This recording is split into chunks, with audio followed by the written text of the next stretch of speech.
Bonjour à tous, je vous invite à vous abonner à cette chaîne, à aimer, à partager, à commenter ces vidéos, c'est très important. C'est une manière de nous soutenir. Merci à vous tous. Et pour ce grand angle aujourd'hui, je suis très heureuse d'accueillir Jean-Louis Tremblay. Bonjour Jean-Louis. Bonjour Clémence. Vous êtes évidemment journaliste au Figaro Magazine, on vous connaît bien. Ils se tournent tous les deux vers notre invité du jour, Pierre de Gaulle.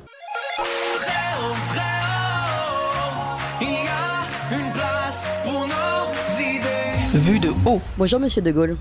Bonjour Clémence, bonjour Jean-Louis. Et merci beaucoup d'être avec nous aujourd'hui. Nous sommes vraiment très heureux de vous accueillir ici dans cette matinale. Vous êtes le petit-fils du général de Gaulle, faut-il vous présenter encore, et conseiller en stratégie et finances d'entreprise. Aujourd'hui, si nous sommes très intéressés de vous accueillir, c'est parce qu'on vous a entendu également à l'occasion de la fête nationale de la Fédération de Russie le 14 juin dernier, puis de nouveau d'ailleurs au cercle d'amitié franco-russe, où vous avez prononcé un très beau discours et très différent de ce qu'on a l'habitude d'entendre en ce moment concernant l'amitié franco-russe.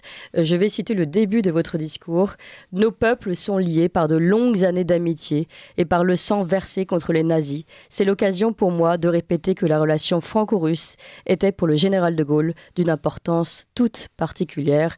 La France et la Russie sont proches l'une de l'autre, mais aussi unies par la conscience de leur communauté d'intérêts et de destin. » Alors, c'était particulièrement remarqué ce discours qui va complètement contre la doxa, on va dire, le discours ambiant aujourd'hui qu'on entend en France. C'était important pour vous de signer ce discours ?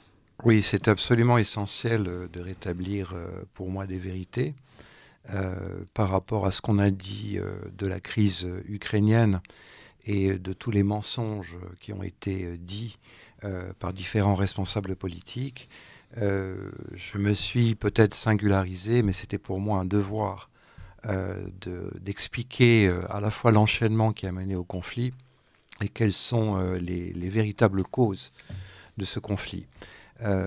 D'autre part, c'était pour moi aussi un devoir de rappeler et d'être dans la continuité de la politique et de la pensée du général de Gaulle, qui, même au pire moment des relations franco-soviétiques pendant la guerre froide, et même bien avant, je dirais, pendant la guerre, a toujours défendu la nécessité de garder une relation forte avec la Russie, parce qu'il considérait qu'elle était indispensable à l'équilibre et à la prospérité de l'Europe et du monde. Récemment, mon père, l'amiral de Gaulle, dans l'interview qu'il a faite au journal du dimanche, a répété qu'il ne fallait pas se couper des Russes, que ce sont des Européens. Et historiquement, et parce que c'était une nécessité politique et pour lui une condition d'équilibre, il a toujours défendu l'impératif de garder une bonne relation avec la Russie. Quand vous considérez déjà, je pense qu'il faut revenir aux considérations géopolitiques. Vous avez un pays qui est un pays immense, qui est le premier pays au monde, qui est un véritable pont en fait entre l'Asie et l'Europe, qui est un continent presque en lui-même et dans lequel vous avez tout. Un pays qui est totalement autonome en matière de matières premières. Je rappelle que la Russie est responsable maîtrise la grande partie, la production en fait de tous les métaux industriels, une grande partie des métaux rares, la production de l'uranium également en Europe, et qu'on est totalement, je dirais en Europe, dépendant de ces approvisionnements russes, à la fois en énergie, en matières premières et en métaux industriels. On ne peut pas se passer des Russes.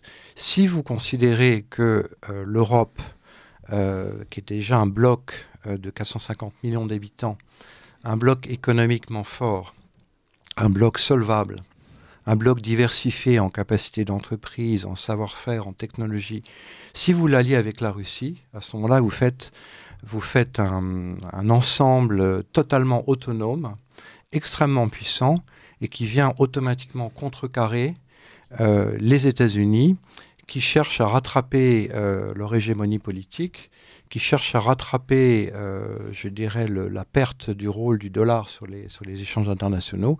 Et donc, ça devient un très, très grand danger.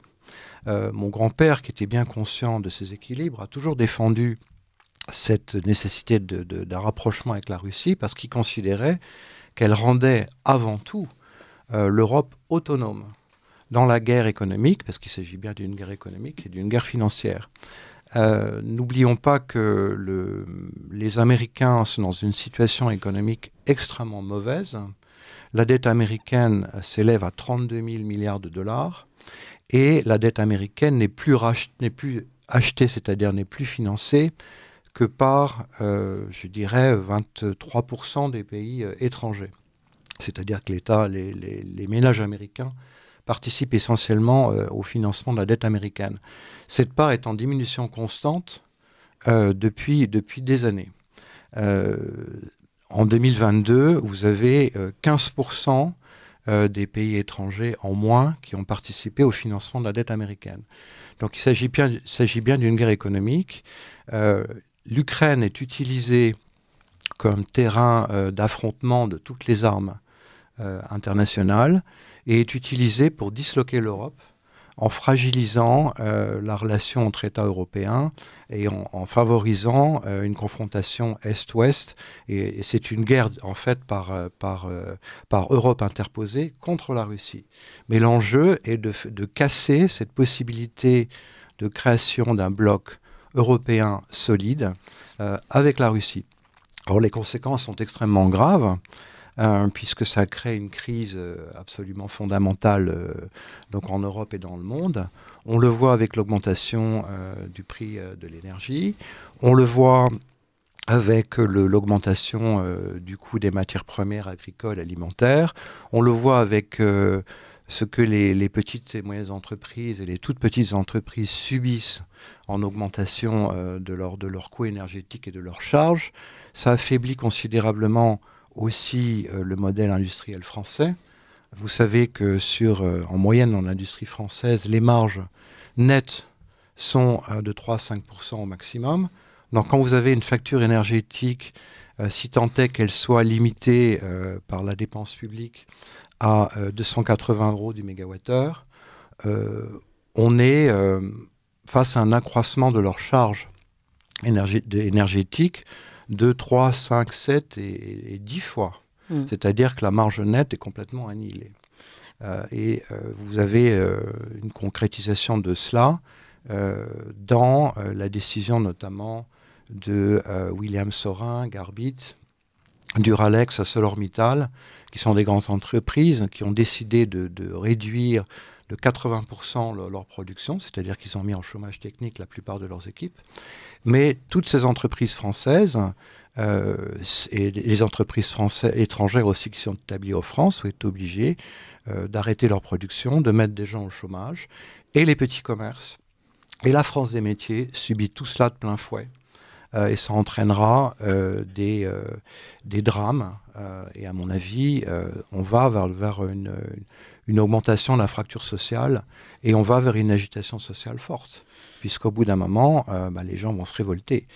Tout ça participe à un plan concerté au départ par les Américains, relayé par la Commission européenne, largement alimenté par l'OTAN, de créer des situations de conflit. Alors c'était pour moi essentiel, si vous voulez, d'exprimer tout ça, de dire aussi qu'à la base, les Russes ont cru en la parole européenne. Ils ont cru en la parole européenne dès la réunification allemande, puisque une des conditions de l'accord de la Russie à la réunification allemande, c'était de promettre de ne pas élargir l'OTAN à l'Est.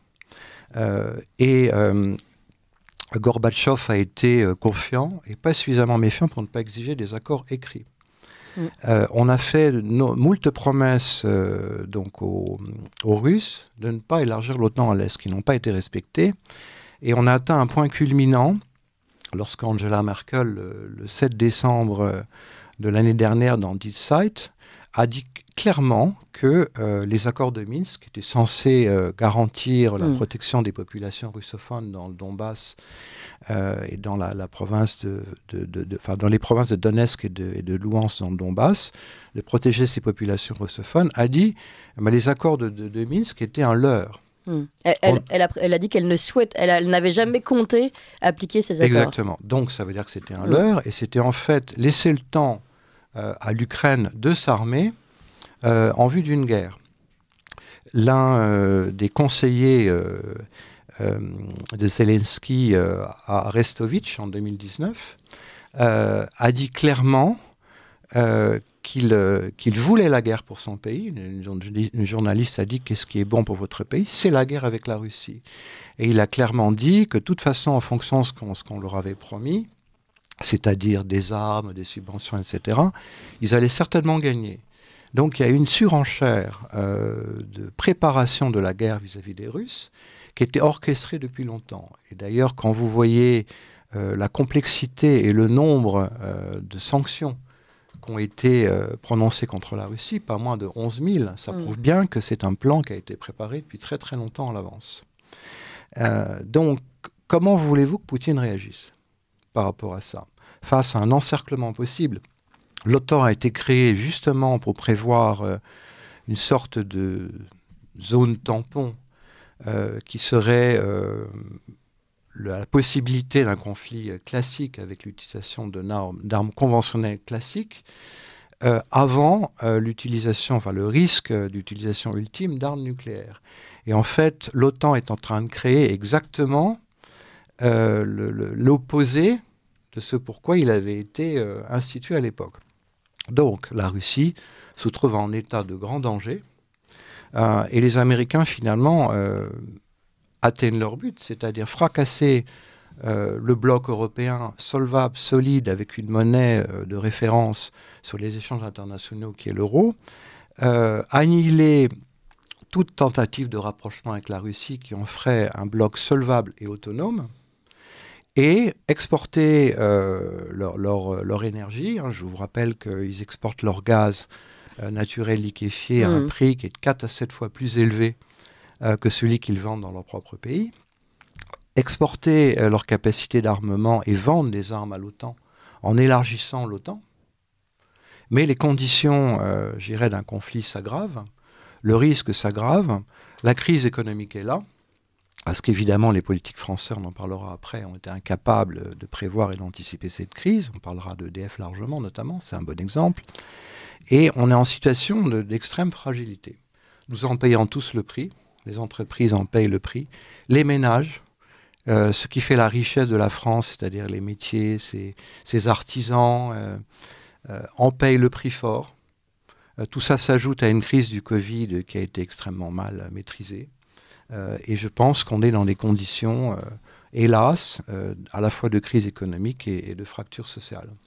Alors, vous avez dit énormément de choses absolument primordiales et sur lesquelles il faut qu'on revienne. Mais réagir à la fin de votre point concernant la stratégie américaine et le fait que finalement, d'après, je vais le redire de façon plus simple, finalement les Russes étaient d'une certaine façon acculés et que peut-être qu'il n'y avait pas d'autre moyen pour eux de réagir. C'est la question sur laquelle je voudrais qu'on aille immédiatement. Vous considérez finalement que les Russes n'avaient pas le choix que de déclarer cette guerre, que toutes les voies diplomatiques avaient déjà été abouties? Oui, toutes les voies diplomatiques ont été... Alors, il faut toujours laisser évidemment la possibilité d'une résolution diplomatique du conflit. Je pense que de toute façon, on va arriver vite par nécessité à une situation de paix. Je pense que les peuples veulent la paix. La paix s'impose au peuple, c'est la conséquence logique de tout conflit. Oui. Nombre de responsables politiques commencent à évoquer la paix.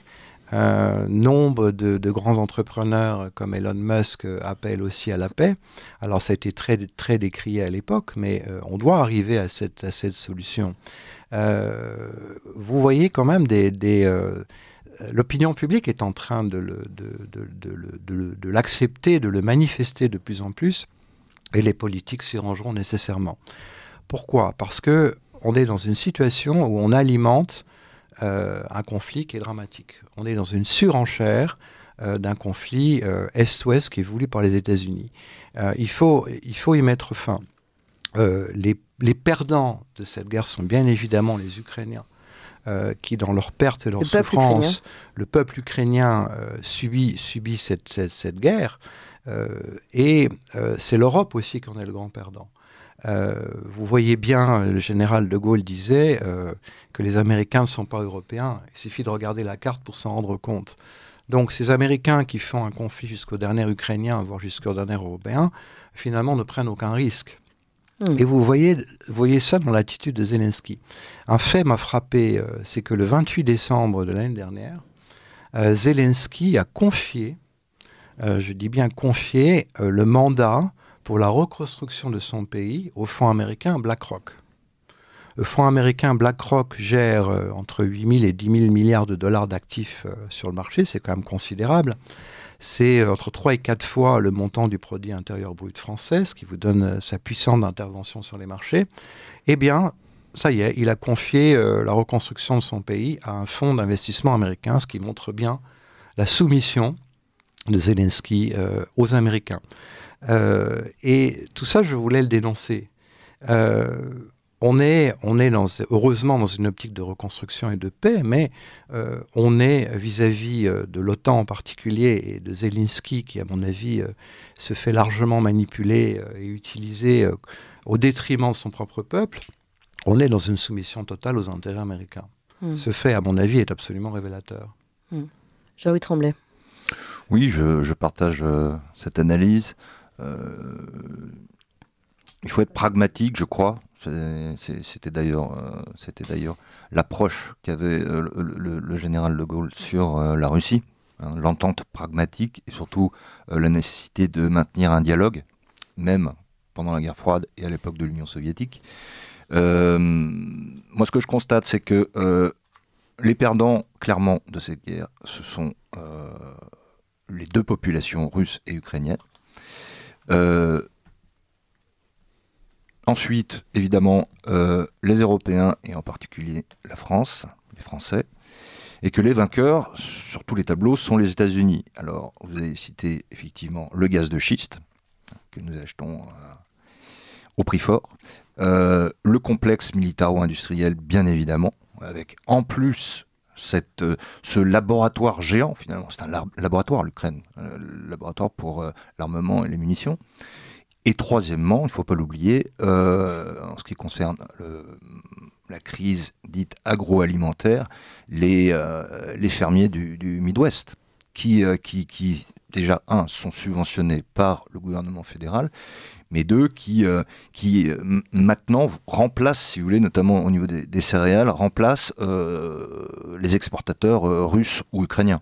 Voilà, donc on a un vainqueur tout désigné, qui n'accuse aucune perte parce qu'il fait la guerre par, effectivement, puissance interposée, par procuration, ce qui est quand même incroyable. Ce que je ne comprends pas dans cette affaire, c'est le côté presque suicidaire de l'Europe, oui, et notamment de la France. Alors, est-ce que vous avez une explication, sans qu'on rentre dans la psychiatrie, évidemment, mais je ne comprends pas cette attitude. Parce que, effectivement, comme vous le dites, on paye chaque jour qui passe, on s'en aperçoit. La France paye et on court à la catastrophe. La situation sociale est très très inquiétante tout de même.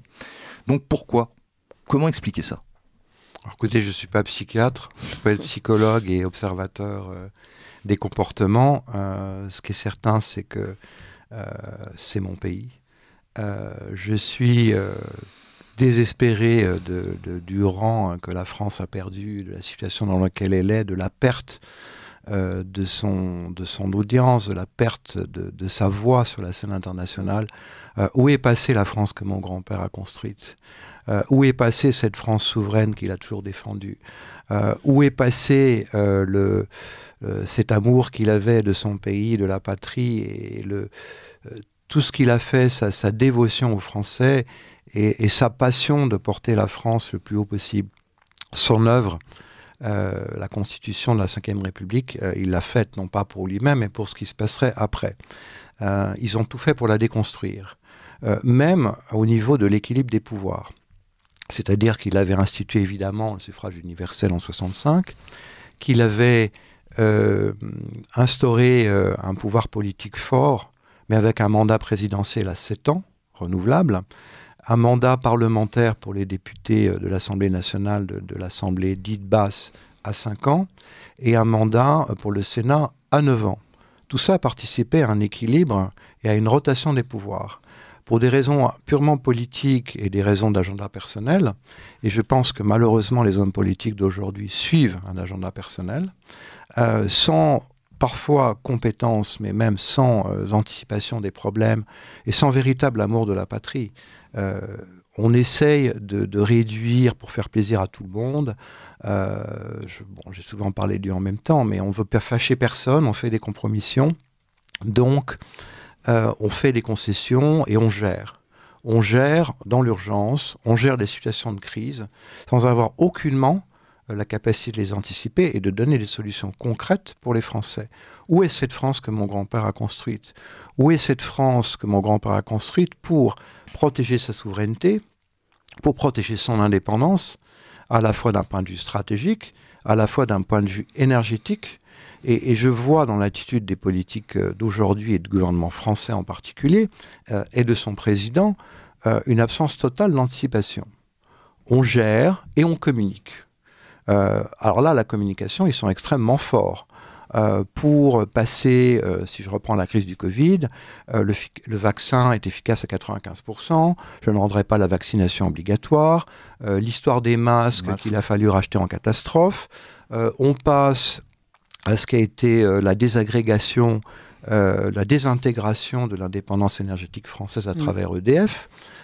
Les problèmes. Et puis les centrales. Pardon ? Superphénix, les centrales. Oui, alors c'est pas nouveau. C'est pas nouveau. Ces problèmes sont connus depuis très longtemps. Ce qu'on appelle le décommissionnement des réacteurs nucléaires, c'est connu depuis très longtemps. Du premier réacteur nucléaire qui a été mis en service à Marcoule en 1956 jusqu'à Flamanville, l'ouverture du premier réacteur à eau pressurisée, il s'est quand même passé une période très très longue pendant laquelle on connaissait les problèmes liés au renouvellement du parc nucléaire français, c'est-à-dire la nécessité de construire des nouveaux réacteurs, l'incapacité à prolonger la durée de vie des réacteurs nucléaires français au-delà de 40 ans.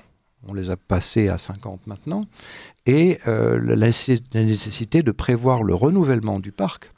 Il faut quand même 15 ans pour construire un nouveau réacteur. Donc on est dans une situation où EDF produisait l'équivalent de 60 TWh, on est descendu à 40 maintenant, avec un coût de production d'électricité vraiment bas, et des effets sur la réduction des émissions carbone vraiment très faibles. On est dans les projections actuelles où il a fallu agir en urgence, après avoir, je le rappelle, cédé des fleurons industriels et notamment la division de turbines d'Alstom aux Américains, qui nous tient prisonniers maintenant en nous faisant un chantage sur les pièces détachées. On peut faire une parenthèse sur cette question parce que ces turbines ont été cédées par des familles, des politiques qui se disaient gaullistes.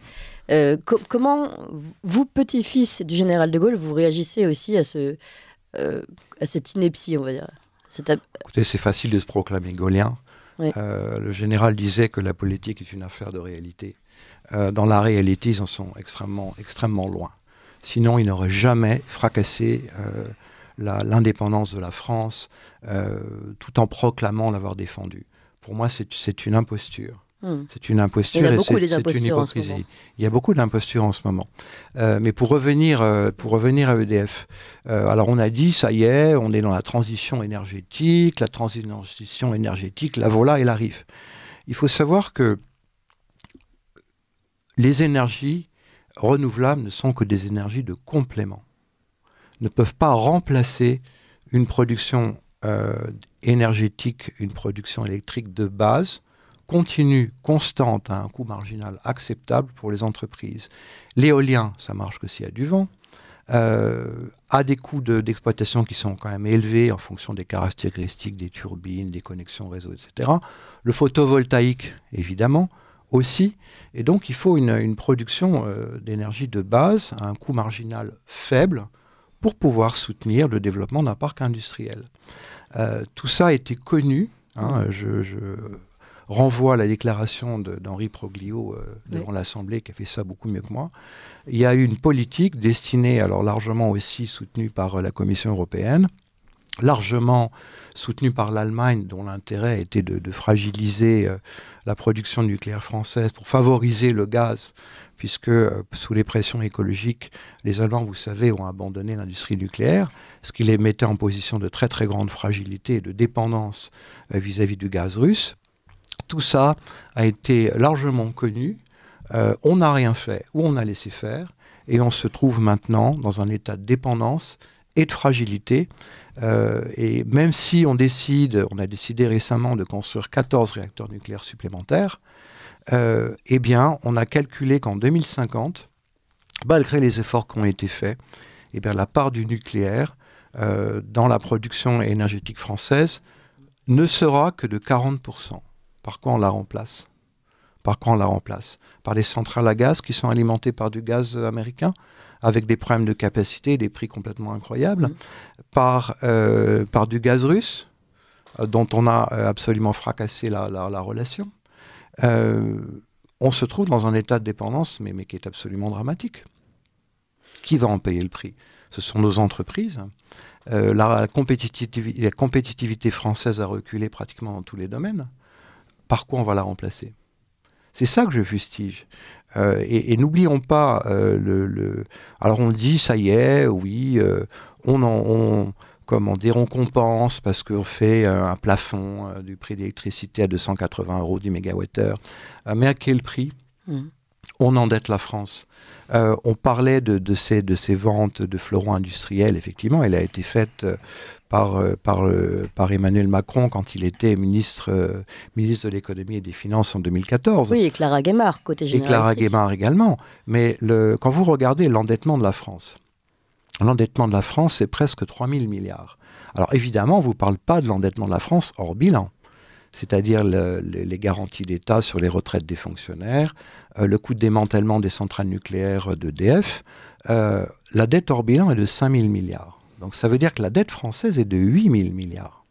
Ça veut dire que la France s'est placée en situation de dépendance également en termes économiques et financiers vis-à-vis des marchés. Vous savez que la dette, elle est cotée sur les marchés. Les taux d'intérêt évoluent en fonction de ce que les investisseurs croient de solidité, de liquidité, de crédibilité de l'État français. Eh bien, lorsque les taux étaient bas, je rappelle qu'en 2021, le taux moyen d'endettement de la France était d'environ 1,13%, on passe à 3% aujourd'hui. En 2021, il fallait 8 mois de produit intérieur brut français pour payer seulement les intérêts. Lorsque les taux sont multipliés par 3 actuellement et vont évidemment augmenter, nous sommes en situation d'incapacité de payer seulement les intérêts de la dette. Voilà là où nous en sommes arrivés aujourd'hui. Alors vous disiez tout à l'heure, les grands gagnants de cette crise sont les Américains. C'est pas seulement le gaz de schiste, c'est aussi le gaz naturel compressé. Et les grands perdants sont les Russes, et les Ukrainiens malheureusement aussi, et les Européens. Les Russes ne sont pas perdants de cette crise. On a voulu dire, ça y est, ils sont morts, c'est terminé, Poutine est malade, de source sûre, il va mourir, enfin n'importe quelle élucubration qui tombe dans le narratif et le dogme de la pensée unique en France, et aussi en Europe, et aussi aux États-Unis. Les Russes ont réussi à limiter leur inflation à 3%. La récession annoncée n'est que de 3%, et surtout, ils ont réorganisé toute leur chaîne d'approvisionnement, ils ont réorganisé leur production, parce que ce qui est en train de se constituer, c'est l'Eurasie. C'est-à-dire que la Russie devient, par sa position dominante, géographique, énergétique, politique, ne me dites pas que les Russes ne soutiennent pas leur président. Vous avez un centre de sondage qui s'appelle Levada en Russie, qui est considéré comme dissident par les Russes, qui a démontré que même au pire moment de la crise ou des questionnements qui ont pu avoir lieu sur la politique de son président, le président russe est soutenu par au moins 60% de la population. Essayez de me trouver ça dans un pays européen ou occidental. Oui, c'est Ça n'existe pas. un petit peu plus que pour Donc les Emmanuel Russes Macron. sont en train de se positionner comme arbitres d'un nouveau monde eurasien, c'est-à-dire la réunion de leurs propres forces, de leurs propres positions et de l'Asie. Ah, mais les Russes sont isolés sur la scène internationale. Évidemment, ils sont isolés sur la scène internationale. Ils sont soutenus par la Chine, qui trouve évidemment un véritable intérêt économique, stratégique et géopolitique à cette recomposition, par l'Inde, par l'Indonésie, par les Émirats, par l'Arabie saoudite. Mmh. L'Arabie saoudite, quand même producteur de pétrole, a multiplié par 3 ses importations de pétrole russes. Alors, qu'est-ce que font les Russes? Ils réorganisent leur chaîne d'approvisionnement, ils achètent leurs pièces détachées à d'autres pays. Je ne parle pas des pays africains qui les soutiennent, je ne parle pas de l'Amérique latine qui les soutiennent. Les nouvelles alliances des BRICS. Les nouvelles alliances. Et ce qui est en train de se passer, c'est que les Russes ont une capacité... Vous savez, ce sont des joueurs d'échecs depuis qu'ils sont très jeunes. Ce sont des vrais stratèges. Qu'est-ce qu'ils viennent de faire? De lancer une blockchain avec leur propre monnaie numérique, crypto-monnaie de référence, adossée à l'or, qui est extrêmement intelligent, parce que ça crée un moyen de paiement alternatif international de référence qui est garanti par un véritable actif physique, l'or physique. Quand vous faites le parallèle que depuis la fin des accords de Bretton Woods en 73 ou 74, corrigez-moi, les Américains ont abandonné les talons or pour garantir la solidité de leur propre monnaie, et bien depuis, les Américains exportent leur endettement. C'est exactement ce qui se passe en France et c'est ce qui se passe en Europe. C'est-à-dire au jour où la France, par son gouvernement et par le président Macron, cessera de se conforter à la politique américaine, eh bien, vous verrez le taux de l'emprunt français être attaqué sur les marchés. On est déjà à 3%, on montera à 4 et 5%. C'est dramatique. Tout ça est orchestré. Tout ça est voulu, tout ça est arrangé à l'avance. On va continuer de parler de tout ça, Pierre de Gaulle, c'est absolument passionnant. Vous restez avec nous, mais il est 9h sur Ligne Droite et c'est l'heure des informations. Ligne droite. Très haut, il y a une place pour nos idées. Vue de haut. Et nous continuons cette discussion absolument passionnante avec Pierre de Gaulle, petit-fils du général de Gaulle, conseiller en stratégie et finances d'entreprise. Nous sommes également avec le journaliste au Figaro Magazine Jean-Louis Tremblay. Et j'aimerais qu'on revienne, Pierre de Gaulle, vous parliez tout à l'heure des mensonges qui n'ont cessé de servir cette guerre, ce conflit que l'on suit en ce moment sur la scène ukrainienne. Alors de quels mensonges parliez-vous ? Alors tout d'abord, je voudrais revenir sur la toute première question que vous m'avez posée, c'est-à-dire par rapport à l'intervention que j'ai faite à l'ambassade de Russie à l'occasion de leur fête nationale, le 14 juin de l'année dernière. J'ai été invité spontanément en tant qu'héritier, je dirais, en tant que famille du général de Gaulle et héritier du général. Cette déclaration, je l'ai faite de façon spontanée. J'ai juste prévenu par courtoisie que j'allais m'exprimer à l'ambassade de Russie la veille, en leur demandant leur autorisation. Ils n'étaient absolument pas au courant de ce que j'allais dire. Je l'ai fait pour établir des vérités. Je l'ai fait pour alerter des dangers que la France courait par rapport à la situation actuelle, que l'Europe courait, et du danger qui allait affecter la prospérité et l'équilibre du monde et de l'Europe et de la France en particulier.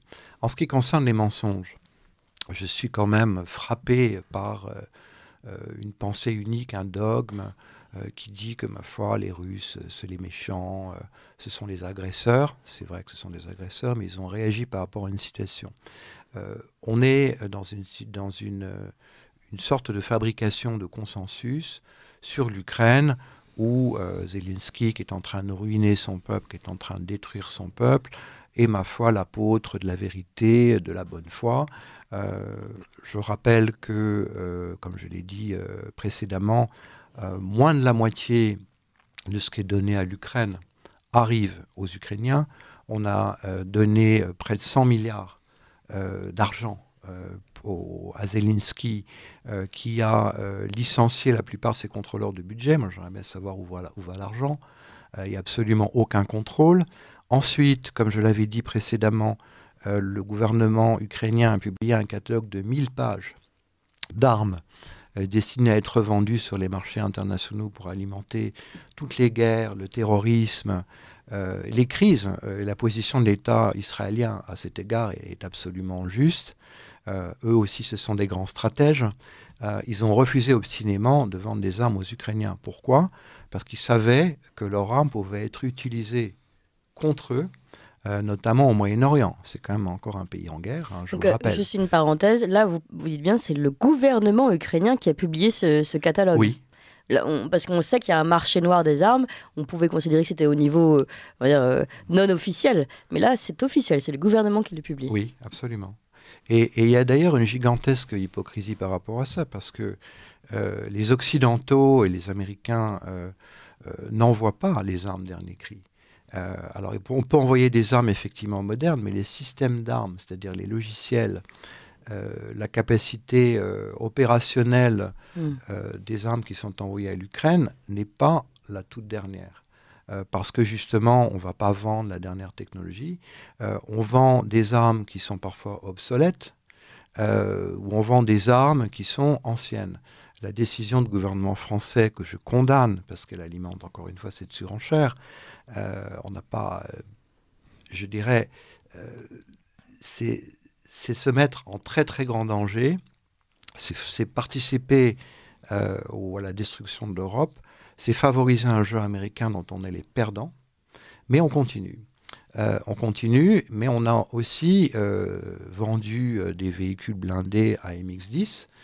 Ces véhicules ont été mis en service en 82. Il ne s'agit pas de la technologie dernier cri. Alors on vend des canons César, certes c'est vrai, un peu sporadiquement, mais pourquoi faire En fait, on ne les a pas vendus, les canons César. On les a livrés. On les a livrés. On les a donnés. On les a livrés. En amputant la capacité française, puisque c'est privé Oui. de 18 canons. Oui, mais vous savez que dans cet exercice de surenchère, malheureusement, je fustige, je condamne et je dénonce avec la plus grande fermeté la décision du président Sarkozy d'avoir abandonné l'indépendance de la France dans le commandement intégré de l'OTAN.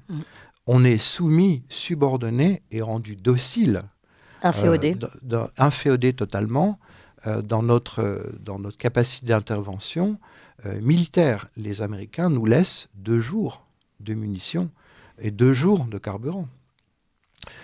Par rapport à des dépenses militaires qui n'ont cessé d'être en réduction, nos armées sont en situation de sous-capacité en termes de personnel, en termes d'entretien des matériels, en termes même de renouvellement des matériels. Et on a essayé d'augmenter la capacité opérationnelle au détriment des chaînes de commandement et au détriment des chaînes fonctionnelles.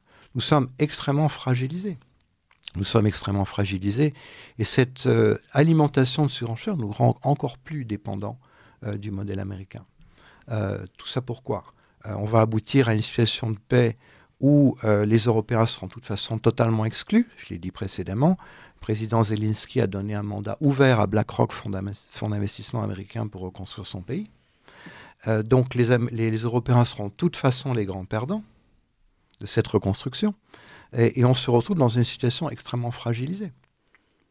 Mais le général de Gaulle avait déjà perçu la volonté d'inféodation des Américains vis-à-vis de l'Europe, et notamment de la France. Comment comprendre qu'aujourd'hui, nous n'ayons, pas suivi sa voie, et 2, nous ne sommes absolument plus en mesure de comprendre, les autorités françaises, de comprendre cette servilité? Déjà, il y a une politique de désinformation systématique par rapport à ça. Et ensuite,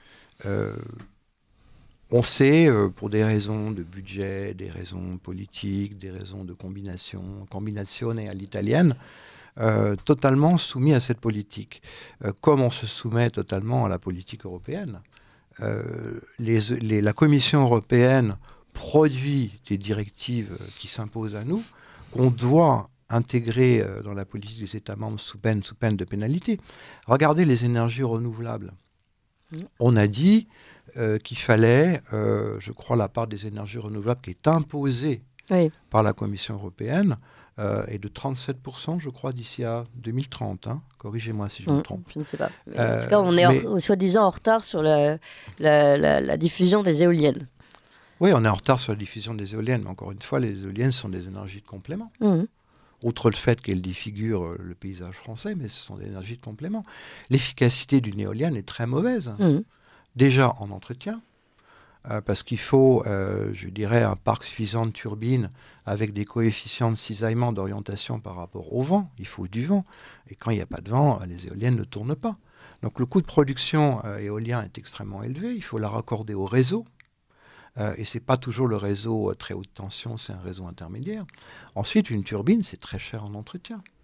Et ça ne remplacera jamais, je vous l'ai dit au départ, une énergie de base essentielle à l'utilisation d'une charge de production qui est nécessaire pour faire tourner une industrie.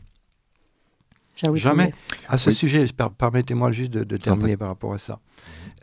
Croyez-vous que les Américains ont imposé dans leur propre pays ces mêmes règles d'énergie renouvelable? Récemment, Biden a fait une loi pour effectivement inciter à la réduction des gaz à effet de serre et à la décarbonisation du parc de production d'électricité américain, mais ce sont des incitations fiscales. Ce sont des incitations fiscales, ce sont des opportunités pour les entreprises, mais en aucun cas on parle d'un programme qui est imposé avec des pénalités. Croyez-vous que les Américains ont dicté à leurs industries l'interdiction des véhicules à moteur utilisant du combustible fossile en 2035 ? Ils ont tout fait pour qu'on l'impose en Europe, comme ils ont tout fait pour que l'indépendance énergéticienne européenne, l'autonomie, et en particulier la France, soit brisée. Mais dans leur propre pays, ça reste ouvert. Alors, nos politiciens étaient incapables d'anticiper ça. Pour moi, le renouvellement du parc nucléaire français est un exemple frappant. Tous ces problèmes, on le savait. Et malgré la transition énergétique, malgré la décision de construire 14 nouveaux réacteurs, ça prendra 15 à 20 ans, eh bien, la part du nucléaire français, en termes de production, passe de 70% à 40%. Mais par quoi on va le remplacer ? On est dans une situation de fragilité extrême. Vous savez, je le disais tout à l'heure, si on cesse de faire le jeu américain, vous verrez le taux de l'emprunt français attaquer sur les marchés. Et nous ne sommes pas actuellement en capacité, ou plus exactement, nous sommes en incapacité totale de rembourser notre dette. C'est par là qu'ils nous tiennent, vous considérez, en fait. Pardon ? C'est par là qu'ils nous tiennent, les Américains. C'est absolument par là qu'ils nous tiennent. Les Américains ont une capacité à exporter leurs droits de façon unilatérale et sans aucune réciprocité.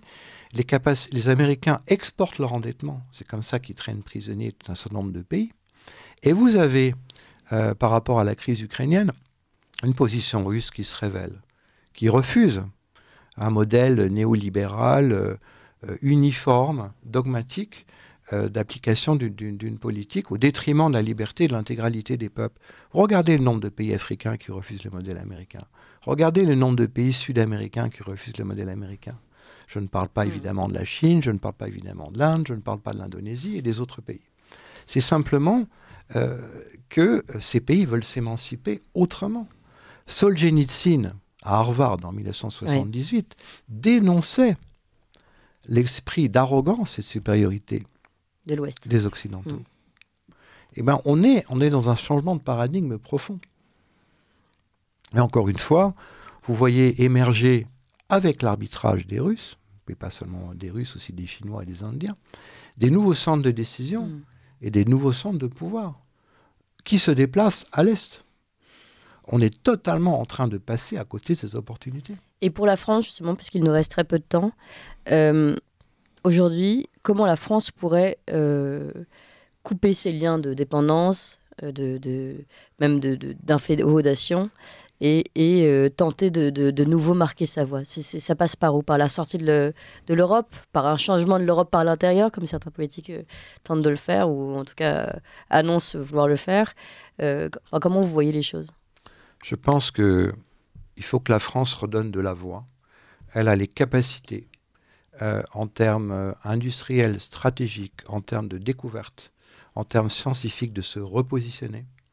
C'est qu'elle fasse entendre sa voix, évidemment en Ukraine, qu'elle cesse cette politique de surenchère, qu'elle ait une attitude de discussions directes, franches, ordonnées, notamment avec la Russie.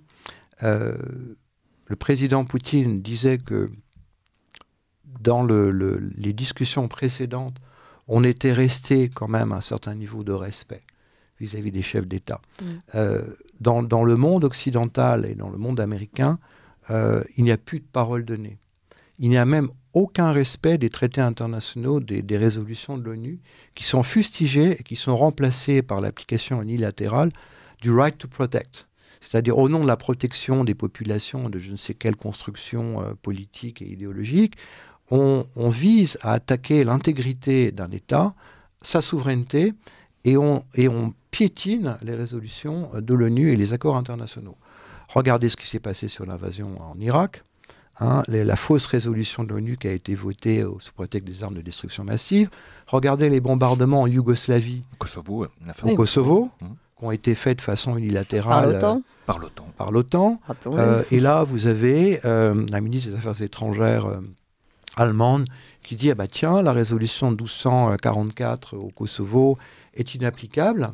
Tout ça pour essayer de créer une zone de conflit supplémentaire. C'est-à-dire qu'on demande aux Serbes de renoncer à leur souveraineté et leur intégrité territoriale en reconnaissant l'indépendance du Kosovo, alors que c'est exactement contraire à la résolution 244. Il faut quitter, parce qu'il faut qu'on arrive à la fin. On arrive à la fin de cette émission. Je voudrais un peu d'honnêteté, de dignité, de force dans la voie de la France, qu'elle se démarque Et vous pensez qu'elle peut se démarquer en restant dans ces institutions? Oui, tout à fait.